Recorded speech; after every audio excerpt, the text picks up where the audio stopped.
Here with a challenging photograph from the Financial Review. But what is it? Here's the caption, though it's not much help. Mr Anderson says a stick is needed to ensure regional forest agreements stay in place. So it's a stick? Good evening. Some time ago we noted the idiosyncratic use of pictures in the Fin Review, which provoked this friendly letter from the paper's editor-in-chief, Greg Highwood. The aim is to give the reader greater visual interest consistent with the content of the story. A noble aim, Greg, but I'm not sure you're hitting the target. Next picture. Evening traffic heading north across the Sydney Harbour Bridge by Andrew Taylor. But how does it relate to the story? Too many migrants head for the big cities. Next, for a piece about the return of the expense account, this picture of guests at the Grand Prix in Melbourne. The helpful caption confirms that they are women guests. Portraits of business leaders tend to be predictable, but surely photographer Patrick Cummins, who included his own shadow in the shot, was indulging himself. Though Jackie Gosson's illustration for a story on the diesel rebate, using only the shadow, didn't so much increase the visual interest of the article as upstage it. Robert Ruff's truncated photo of a Brisbane suit, first used in February with the caption, Holding a brief. Rumours of public service purge in Queensland. Recycled this month with a new caption. Sacked executives now discuss their retrenchment. Nothing if not conservationist. But what would you think they'd use for Wednesday's story about an improvement in diamond prices? Rob Young's picture of a dog in a necklace. But here's our favourite for obscurantism in illustration. The story is about men in the part-time workforce, and the picture is A Macchiato by George Fetting. But Greg Highwood, please retain the practice. It's a constant challenge to your readership. Elsewhere, sub-editors composing headlines are not, quite obviously, reading the stories. Certainly not at the Newcastle Herald, where Sally Croxton's front-page story was about a government denial. A Roads and Traffic Authority chief denied last night that a major find of 5,000 Aboriginal artefacts would delay a much-needed extension of the F3 freeway. So how did the sub label the article? Native artefacts slowing new road. At the NT News in Darwin, the subs have got contradictory cross-headings down to an art form. In this story about a fire death was included the sentence, Mr Howes said it was strange that she had not heard screams. No screams, but the crosshead was screams. When tennis player Michael Stich won the French Open, he was quoted thus, There's no such thing as a perfect preparation for any tournament. So that was headed perfect. When a woman was scared by boys playing with a gun, the quote was, I don't blame the woman. But the crosshead was just the opposite. Blame. For a story about a neglected cemetery, as cars rumble by, not one driver throws a glance over the shoulder. Obviously, the sub's contribution was glance. And when territory fruit bats got a clean bill of health, there is no cause for alarm here in the territory. The sub begged to differ. Alarm. We suspect this is all the work of a single sub-editor. It's so characteristic. When a prisoner escaped in Brisbane, the NT News covered it thus. Detective Inspector Spears said there had been no sighting. You can guess, can't you? Sighting. A footballer became a father but didn't think it would put him off his game. It didn't really worry me that much. Here's the predictable insertion. Worry. The perverse sub's working a double shift, also enhancing the content of the Sunday Territorian. A novelist told that paper how memorable she'd found Broome. I passed through Broome in 1993 and never forgot the place. Heading? Forgot. Back on duty at the Daily paper in a story about long and happy marriages. The secret to staying married is never get bored. The sub would have none of it. Bored. For a story about caravanners. We are clean people who don't leave any rubbish lying around. Our sub became assertive. Rubbish. And we have every reason to believe the sub lent a hand with the editorial, which mentioned a crocodile attack. Of course it did. This is the NT News in Kakadu. Fortunately, the person sustained no serious injury. The sub weighs in. Injury. And this one's as good as it gets. When the Olympic Games boss quit, He made it plain there was no big deal about it. He said, "There is no story behind the story." Pull the other one, says our friend. Story. From headlines that aren't to news stories that aren't. And where more obviously than the Courier Mail. On Wednesday, Chris Mitchell swelled Rupert's coffers with revenue from this page, in which the stories had a certain symmetry with the adverts. A story about New equipment for the Holy Spirit Hospital's intensive care unit. was matched to this ad, State-of-the-art intensive care unit. as was this item about, Greenslopes Private Hospital. and its companion. Putting your mind at ease. The article says if you've got an emergency, think of, St Andrew's Priority Emergency Centre. so does the ad. Then there's the duality of an article about the, Mater Private Hospital. and the display, You matter at the Mater Private. and two more. This is the match-up for Sunnybank Private Hospital, and this is it for the Credicare Health Fund.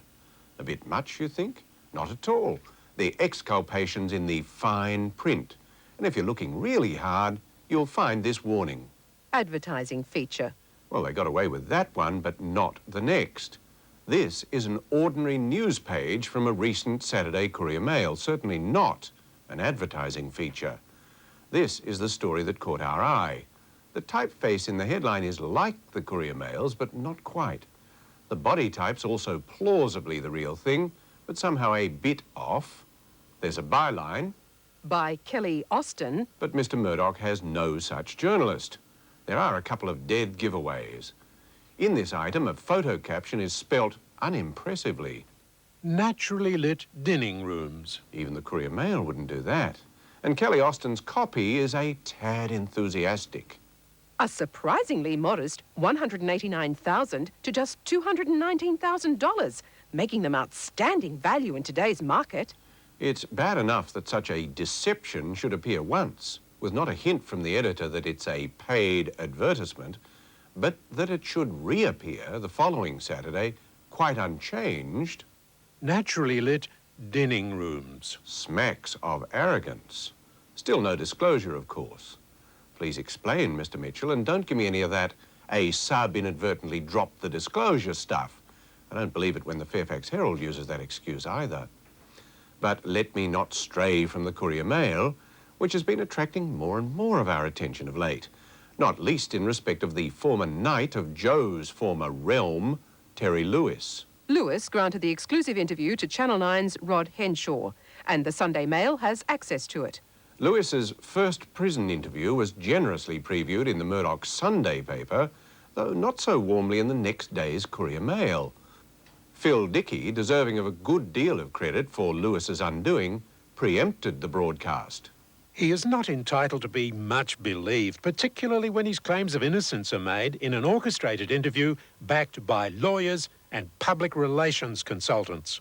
Further back in the paper, it emerged that the tape of the interview had been offered to the Courier Mail, but We rejected this offer, maintaining that a Courier Mail journalist should also be present. the editorial was truculent in tone. Police Minister Russell Cooper erred in granting access only to a former talkback host with known sympathies to Lewis's plight. And all this resentment was put in context by The Australian, which reported that Terence Lewis's last major interview was given in 1989 and Was paid for by the Brisbane newspaper, the Courier Mail, which also had an undertaking that Lewis would give it first rights to his next interview. is there no honour among thieves? Still, Mr. Packer's people had Lewis in the can. Out of the can on work release, but you know what I mean. Hard-hitting, sensational, see for yourself. Prisons, as you probably are well aware, and I'm sure most other people are, they're not motels and they're not pleasant places to be. Here's another sizzling revelation.